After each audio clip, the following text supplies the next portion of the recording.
말씀해주고 잠은 믿음의 능력. 종교주의로 부활주의를 한 주 남겨놓고 있습니다. 예수님께서는 예루살렘으로 들어가십니다. 날개를 타시고 사람들 환영, 종려나무를 가지고 흔들며 예수님을 맞이합니다. 우리 구원자, 우리 왕, 호산나 다윗의 자손이여 오시옵소서. 많은 사람들이 예수님을 맞이합니다. 예수님은 성전을 향해 나아갑니다. 성전에 가서 처음부터 성전을 척결하시지 않습니다. 성전에 가서 둘러보시고 다시 베단으로 오십니다. 성전에 들어가기 전에 베단이라는 동네를 거쳐가셨고 또 성전에서 성전 척결을 하시기 전에 다시 베다니에 돌아오십니다. 성전 척결이라는 이야기 안에 베다니 이야기, 무화과 나무 이야기가 있습니다. 이걸 액자 이야기라고 합니다. 이야기 속에 이야기가 있다. 그리고 이 이야기 중에 중심은 바로 액자 속에 있는 이 무화과 나무 이야기입니다. 베다니는 무화과 나무의 동네라는 뜻을 가지고 있습니다. 그만큼 베다니는 무화과 나무가 풍성하게 맺힙니다. 무화과 나무는 1년에 5번 열매를 맺습니다. 초생종에서부터 시작해서 작은 거 초생종에서부터 시작해서 망생종에 이르기까지 열매를 계속해서 냅니다. 그 열매가 너무나 많아서 산에 그 나무를 지나가는 사람이 따먹기도 하고 또 새가 깃들어 그 열매를 따먹기도 합니다. 예수님은 이 무화과 나무를 향해서 말씀하십니다. 예수님께서 무화과 나무에게 너 다시는 열매 맺지 못하고 사람이 그 열매는 따먹지 못하리라 라고 말씀하십니다. 이 무화과 나무의 이야기는 무엇입니까? 예수님께서 열매를 따라 그 무화과 나무에 가셨는데 그 작은 초생종 열매라도 다 드시려고 가셨는데 입만 무성했지 열매가 없었습니다. 그 작은 열매도 없었던 이 무화과 나무에게 예수님은 저주하십니다. 다시는 열매를 맺지 못하리라. 사람이 너희 열매를 맺지 못하리라. 너희 열매를 먹지 못하리라 라고 말씀하십니다. 이 무화과 나무의 이야기는 성전 척결을 향해 나아가는 이스라엘 사람들에게 또 이 상황을 보는 우리에게 어떤 메시지를 던져주고 있습니까? 입만 무성한데 열매 없는 우리들, 그 모습들. 멀리서 봤을 때는 초생종 무화과 나무가 열려있는지 만생종 무화과 나무가 열려있는지 알 수 없습니다. 그런데 가까이 가보면 열매가 있는지 없는지 확실하게 알 수 있습니다. 작은 열매라도 얻으러 갔는데 작은 욕이라도 하러 가셨는데 열매가 없고 가지만 무성했습니다. 이것은 무엇입니까? 그 작은 열매, 그 작은 믿음도 없었습니다. 겉만 무성한데 믿음 있는 척은 하는데 겉으로 보기에는 거룩한 척하고 겉으로 보기에는 열심히 있는 척하는데 정말 가까이 예수님 가까이 나아가면 아무것도 없는 우리의 모습, 아무것도 주님께 열매를 드릴 수 없는 믿음의 열매를 드릴 수 없는 우리의 모습이 아닌가 곰곰이 생각해 보시기 바랍니다. 성전을 척결한다는 것은 무엇입니까? 성전을 깨끗하고 정결하게 한다는 건 무엇입니까? 먼저 우리 자신을 정결하게 하고 깨끗하게 하는 것입니다. 나는 깨끗한데 성전은 더러워. 나는 더러운데 성전은 깨끗해. 가 아니라 둘 다 깨끗하든지 둘 다 죄악으로 더럽든지. 고린도전서 3장 16절 말씀. 너희는 너희가 하나님의 성전인 것과 하나님의 성령이 너희 안에 계신 것을 알지 못하느냐? 이게 무슨 말씀입니까? 우리가 하나님의 성전 또 예배하는 그 성전 깨끗하게 해야 한다는 것입니다. 그 어떤 것 하나가 더러워지면 그 모두가 다 더러워질 수밖에 없습니다. 또 깨끗하면 내가 정결하고 예수님과 동행하고 있으면 그 교회, 그 성전에서 우리는 정결한 예배, 깨끗한 예배를 드릴 수 있습니다. 너희는 너희가 하나님의 성전인 것을 알지 못하느냐? 성령이 거하시는 것을 알지 못하느냐? 알아야 된다는 것입니다. 성령님께서 우리에게 거하시며 함께 하시며 우리도 그 거룩한 예배를 아버지께 드리며 나아갈 수 있습니다. 마태복음 13장 31절, 32절 말씀에 천국은 마치 그 사람이 자기 밭에 심긴 겨자씨 하나와 같다라 말씀이 있습니다. 그리고 시간이 지나서 이 겨자씨는 자라서 새가 기듭니다. 모든 것의 시작은 씨입니다. 작습니다. 모든 것의 시작. 처음부터 화려하고 처음부터 열매 맺고 처음부터 그렇게 보기에 좋은 것은 없습니다. 산에 있는 나무들도 꽃들도 작은 씨에서 시작합니다. 믿음은 무엇입니까? 우리가 태어났을 때 큰 믿음을 가지고 태어납니까? 큰 능력을 가지고 태어납니까? 그렇지 않습니다. 그 누구도 큰 믿음, 큰 능력, 큰 은혜를 가지고 태어나는 것이 아니라 작은 씨앗, 작은 믿음, 작은 소망을 가지고 아버지께 나아가는 것입니다. 그렇게 자라나야 됩니다.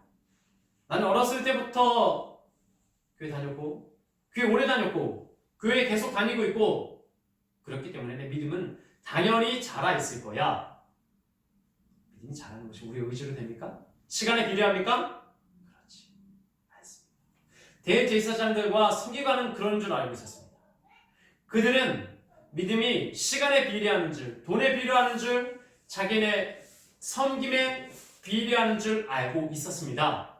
그런데 예수님께서 그게 아니다라고 말씀하시니까 시기에서 예수님을 죽이려 했습니다. 성경에 나와 있는 메시지들은 우리에게 믿음은 시간에 비례하지 않는다. 믿음은 물질에 비례하지 않는다. 명예와 우리의 신분에 비례하지 않는다. 믿음은 하나님의 것이다. 믿음은 하나님의 선물이라고 분명히 우리에게 말씀하고 있습니다. 요한복음 15장 1절에서 2절 말씀에 나는 포도나무요 내 아버지는 농부다 라고 말씀하셨습니다. 예수 그리스도께서 나는 포도나무라고, 그런데 열매를 맺지 못하면 제거해버린다, 잘라내버린다 라고 말씀하셨습니다. 그런데 이 제거한다는 헬라어를 찾아보니 아이로입니다. 들어 올리다 라는 뜻을 가지고 있습니다. 제거한다는 뜻도 있지만 들어 올린다는 말씀도 있습니다. 열매를 맺지 못하면 가차없이 내치는 것이 아니라, 잘라서 버리는 것이 아니라 기회를 주신다는 것입니다. 제가 포도나무는 잘 알지 못하지만 어렸을 때 마당에 있던 포도나무를 보니까 어떤 버팀목에 그 포도를 올려놓습니다.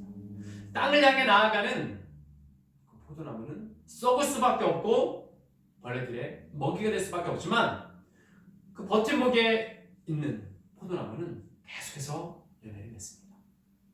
예수님은 단 한 번의 기회를 주셔서 그 기회를 잡지 못하면 잘라버리고 제거해버리시는 분이 아니라 우리에게 기회를 주시는 분이십니다. 우리를 기다리시는 분, 우리에게 보호막을 쳐주시며 힘을 주시는 분이십니다. 우리는 그 예수 그리스도를 향해 나아가야 합니다. 단 작은 믿음이 자라나야 되고 뿌리를 내려야 되고 하나님 안에 몸부림을 줘야 합니다. 몸부림이 없는 씨앗, 난 썩지 않겠다, 나는 냄새나지 않겠다, 나는 손해보지 않겠다라는 씨앗은 미랄 썩어서 없어져 버립니다. 그러나 내가 썩겠다,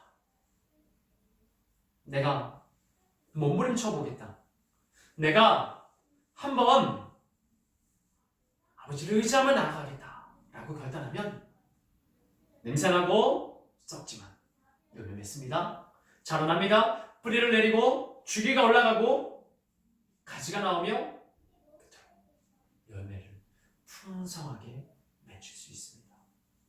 예수님은 무화과나무에서 만생종 큰 열매를 원하신 게 아니라 초생종 작은 열매를 원하셨습니다. 그것조차 없으니까. 겉으로 보기에는 무성했지만 안에 열매 하나 없으니까 이 무화과를 저주합니다. 어떤 사람들은 예수님의 성격이 괴팍하다, 이렇게까지 열매 없는 그 무화과를 저주할 필요 있어? 라고 얘기하면서 비난하는 사람도 있습니다. 그러나 계속해서 기회를 주셨는데, 계속해서 물을 주시고 빛을 주셨는데 나는 열매 맺지 않겠다, 나는 아버지의 말씀을 간직하지 않겠다, 나는 이대로가 좋다라고 하면 그렇게 가차없이 내치십니다. 들어 올려주시는 기회들이 우리에게 주어지지만 그 기회들 하나하나가 지나가 버리면 어떻게 됩니까? 결국은 들어 올려지는 것이 아니라 땅을 향해, 어둠을 향해 가게 됩니다. 위를 향해 나아갈 것인지 땅을 향해 나아갈 것인지. 땅은 아래로 기울어져 있습니다. 쉬워요. 가만히 있으면 아래로 가게 됩니다. 어둠을 향해, 사망을 향해 나아갑니다. 위로 올라가는 건 어렵습니다. 발의 근육, 내 의지, 내가 모든 것을 향해 그 길 하나하나를 땀 흘리며 올라가야 합니다. 믿음은 이런 것입니다. 주의 말씀을 기억하며 그 작은 씨앗 하나를 간직하며 그 길로 한 걸음 한 걸음 나아가는 것입니다. 시편 119편 92절 말씀, 주의 말씀이 나의 즐거움이 되지 않았더라면 내가 내 고난 중에 멸망하였으리라. 아버지의 말씀이 우리에게 기쁨이 되고 즐거움이 됩니까? 아니면 안 읽으면 안 되니까, 뭔가 깨림직하니까, 목사님이 교회에서 읽으라고 하니까 1년에 1독을 해야 되잖아, 억지로 주의 말씀이 우리의 기쁨이 될 수 있을 것 같습니까? 주님을 사랑해야지. 주님께서 주신 그 사랑을 깨달아야지. 하나님 사랑합니다. 하나님 감사합니다. 하나님, 이 말씀이 나의 즐거움이 되게 하여 주시옵소서, 나의 기쁨이 되게 하여 주시옵소서. 그때 고난 중에 우리는 멸망하지 않을 수 있습니다. 그런데 이 말씀이 부담스럽습니다. 어떻게 지켜? 10계명은 뭐야? 613가지 계명은 나에게 뭐야? 율법주의? 아니야. 믿음으로만 하면 되지. 뭐 그렇게 힘들게 믿을 필요 있어? 주의 말씀이 내게 부담이 된다면, 주의 말씀이 내게 기쁨이 되지 않는다면 어떻게 됩니까? 나는 내 고난 중에 멸망당하게 됩니다. 죽습니다. 사망을 향해 나갑니다. 하나님께서 우리를 사랑하신 그 사랑의 마음을 기억하며 붙들며 아버지께 나아갔을 때 주의 말씀은 내게 기쁨, 즐거움이 될 수 있고, 그리고 멸망 가운데 있을지라도, 고난 가운데 있을지라도 우리는 새 힘을 얻어 일어나 낙심하지 않고 아버지를 향해 나아갈 수 있다는 것입니다. 우리의 사시한 사람 한 사람의 마음이 아버지를 향해 나아가기 바랍니다. 육을 향해 나아가는 거 아니라 여호와 하나님을 향해 나아가기 바랍니다. 이사야 58장 12절 말씀, 그 주는, 그 다시 오실 그분은 무너진 뚝을 수축하며 다시 새롭게 수리한다고 나와 있습니다. 예수 그리스도는 우리를 다시 세워주시는 분이십니다. 예수 그리스도는 우리의 무너졌던 마음을 일으켜 세우시며 우리를 믿음을 다시 세워주시는 분이십니다. 예수님 도와주세요. 예수님 내 마음을 붙들어 주세요. 내 무너진 마음을 강하게 하여 주시옵고 내 낙심된 이 심령을 붙들어 주시옵소서. 그렇게 아버지를 의지하고 그렇게 예수 그리스도를 바라봤을 때 우리는 우리의 믿음을 다시 세울 수 있습니다. 믿음은 모래 위에 세우는 것이 아니라 반석 위에 세우는 것입니다. 이 믿음의 집은 행함으로 말미암아 반석 위에 세우는 것입니다. 예수님께서 행함이 없는 믿음은 모래 위에 세우는 집이다. 행함이 있는 믿음은 반석 위에 세운 집이다 라고 말씀하십니다. 행함은 율법주의가 아닙니다. 말씀을 붙들고 지키는 것은 율법이 아닙니다. 그것은 사랑입니다. 주님께서 나에게 명령하신 그 말씀을 붙드는 것은 그것은 우리에게 보답을 하는 것입니다. 그것은 사랑의 표시입니다. 나를 사랑하는 것이 나의 계명을 지키는 것이다. 나의 계명을 간직하는 것이다. 너희가 내 안에 거하고 내 말이 너희 안에 거하면 무엇이든지 원하라. 그 구함은 아버지의 구함이 될 것입니다. 그 구함은 아버지의 뜻이 될 것입니다. 본문의 말씀에서 너희가 다시는 이 무화과는 열매 맺지 못하리라 라고 말씀하십니다. 14절 말씀에 베드로가 라비오, 예수님, 이 무화과 나무가 죽었나이다. 예수님께서 죽는다고 말씀하셨는데 베드로는 그 죽은 무화과 나무를 보고도 이게 어떤 것을 뜻하는지 이해할 수 없었습니다. 작은 믿음이라도 간직하며 아버지께 나아가는 것. 이 말씀입니다. 성전을 향해 다시 가셨습니다. 매매하는 자들, 돈 바꾸는 자들, 상과 비둘기 파는 자들에게 이것은 예배하는 곳이다. 이것은 기도하는 곳이다. 이것은 하나님을 경배하는 곳이다. 라고 말씀하셨습니다. 우리의 성전은 매매하는 곳입니까? 돈 바꾸는 곳입니까? 그렇지 않습니다.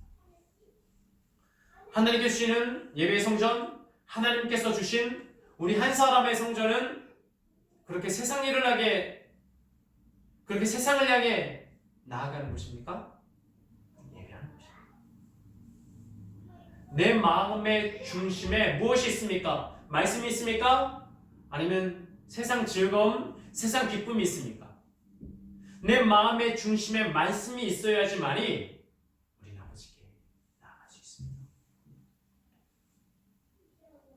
작은 믿음이 있으면 산이 들려져서 바다에 던져진다 할지라도 이루어지리라. 마가복음 11장 말씀에서 그렇게 말씀하고 계십니다. 지금은 산도 무너지는 시대입니다. 이 당시에는 어떻게 그러나 지금 산이 깎여지고 바다가 메워지는 시대입니다.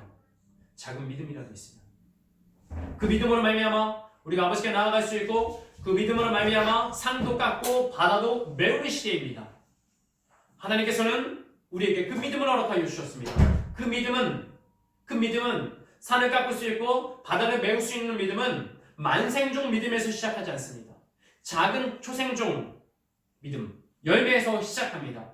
우리의 열매는 처음부터 큰 열매를 맺을 수는 없겠지만 작은 열매부터 시작하면 초생종 열매로부터 시작하면 큰 열매를 맺을 수 있습니다. 그런데 나는 큰 열매를 맺어야 돼. 나는 큰 순종을 해야 돼. 나는 큰 말씀을 붙들어야 돼. 그렇게만 생각하면 사망을 향해 나아갑니다. 왜냐? 더 이상 말씀 붙들지 않으니까. 더 이상 순종하지 않으니까. 내가 일주일에 한 번 이렇게 나와서 하나님께 예배 드리는 것만으로도 얼마나 큰 일이야? 얼마나 귀한 일이야 생각하면은 우리는 아버지께 작은 믿음을 하찮게 여깁니다. 작은 믿음을 버립니다. 내가 삶의 현장에서, 가정에서, 직장에서, 학교에서 말씀을 붙들고 내가 고민해야 할 때 더 이상 고민하지 않습니다. 쉽게 그런 거는 지나가 버리고 예배 드리면 됐지. 예배 드려서 헌금했잖아. 나는 믿지 않는 사람보다는 더 하나님께 헌신했잖아. 모태신앙이었고 더 오래 예배 드렸잖아. 더 많은 헌신을 했잖아. 그게 무슨 상관입니까? 그게 믿음하고 무슨 상관입니까? 내가 내 중심으로 한 것이 무슨 상관입니까? 하나님께서 인정해 주셔야지. 내가 아무리 가지가 무성한다 하고 잎이 무성한다 하더라도 열매가 없으면 죽어버리는데 열매가 없으면 그 초생중 믿음이라도 없으면 아무것도 아닌데 어찌 그 잎사귀를 가지고 그 나뭇잎을 가지고 어찌 아버지께 나아갈 수 있습니까? 예수님께서 성전에 가서 명령하셨을 때, 그렇게 훈계하셨을 때 거기 있는 모든 사람들이 다 그 훈계와 그 말씀을 받아들였습니까? 그렇지 않았습니다. 분내었고 그들이 훈계를 받아들이지 않았습니다. 작은 믿음의 능력은 무엇입니까? 주님께서 말씀하셨을 때 그 훈계를, 그 징계를 깨닫고 받아들이는 것입니다. 잠언 4번 5장 23절 말씀.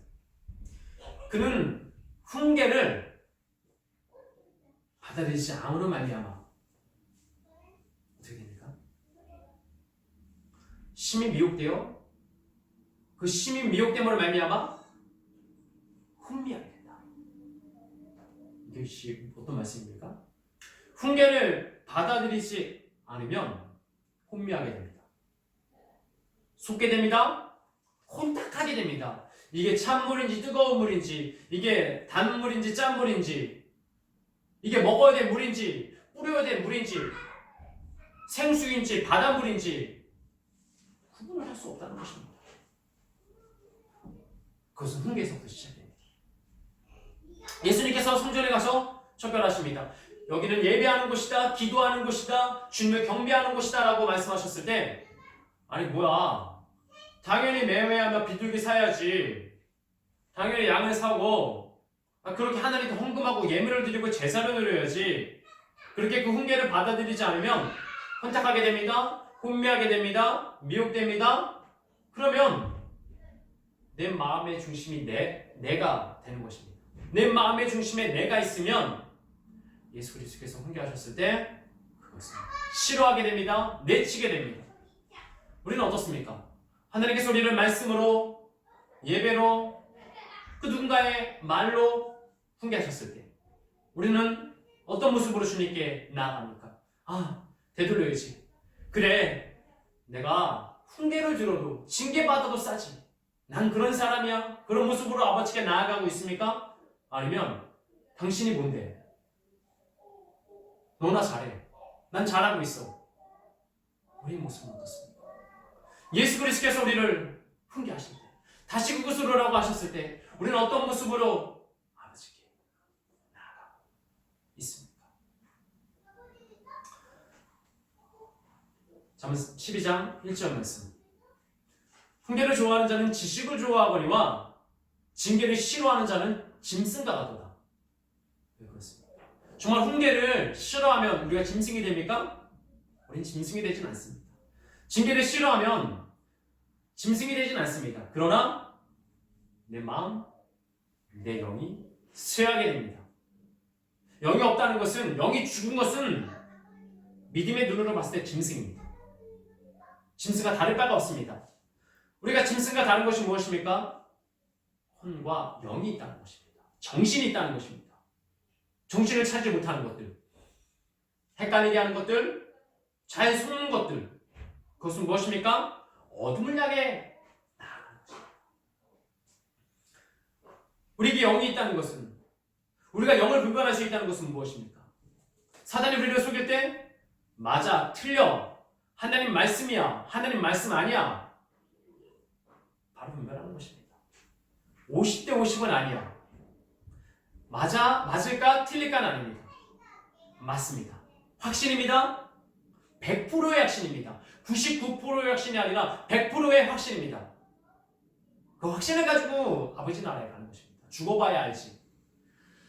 죽으면 알지. 내가 어떻게 알아? 천국에 가보겠어? 보험 하나 듣는다고 생각하고 교회 다녀. 죽어봐야 알 거 아니야. 그 믿음이 아닙니다. 죽기 전에 확신하는. 심판대 앞에 가기 전에 그 심판을 두려워하며 주의 말씀을 향해 나아가든지, 내 맘대로 내 뜻대로 살다가 죽어봐야 알지. 나도 죽어봐야 해. 이게 믿음입니까? 아닙니다. 잠언 16장 18절 말씀. 교만은 패망의 선봉이요 거만한 마음은 넘어지되 앞잡니다. 여러분 이 말씀을 기억하기 바랍니다. 내가 주의 말씀을 붙들고 있지 않다면, 내가 순종하고 있지 않다면 고난의 때에, 면허할 때에 우리는 무너져 버립니다. 훈계는 무엇입니까? 내가 하나님께서 훈계하시면 내가 다시 되돌려야지. 내가 내 마음대로 살고 있다가 하나님께서 훈계하시면 내가 빨리 되돌려야지. 되돌리고 돌이켜야지. 그런데 그 평상시의 삶 속에 내가 순종하지 있지 않고 내가 아버지의 말씀을 붙들고 있지 않는다. 작은 말씀에 순종하고 있지 않다면, 그 작은 믿음을 하찮게 생각한다면 하나님 말씀하실 때 우리는 화가 납니다. 분이 납니다. 우리는 사망을 향해 나아갑니다. 가장 중요한 것은 무엇입니까? 평상시에 그 작은 주의 말씀에 순종하고 있는 것. 내가 매일매일의 삶 속에서 주님을 사랑으로 말미암아 말씀을 읽고 주님께 교제하기 위해서, 대화하기 위해서 주님 마음으로 나아가 기도하며 손해본다 할지라도, 내가 힘들다 할지라도 그 말씀을 지키며 나아가는 것입니다. 작은 믿음은 무엇입니까? 그 작은 삶 속에 어떠한 일이 일어나지 않는다 할지라도 그 작은 삶 속에 그 작은 말씀이라도 귀하게 생각하고 있으면 나도 모르는 사이에 그 작은 믿음이 만생종 열매였어. 만생종 무화과 나무였어. 주님의 기쁨이 된 것입니다. 우리 예수와 같이 한 사람 한 사람, 작은 믿음의 능력은 무엇입니까? 작은 믿음의 능력은 큰 것에서부터 시작하지 않는다는 것입니다. 작은 믿음의 능력은 작은 것에서부터 시작한다는 것입니다.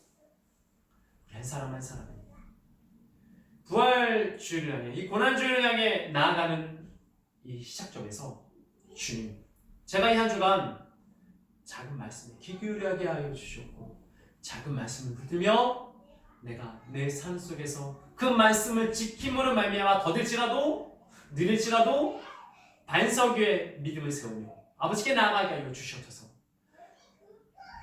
하찮고 볼품없는 초생종 무화과 나무라 할지라도, 그 작은 드러나지 않은 초라한 믿음이다 할지라도 그것을 가지고 아버지께 나아가게 하여 주시옵소서라는 그 믿음으로 이 한 주를 향해 나아갈 수 있는 한 사람 한 사람 되기를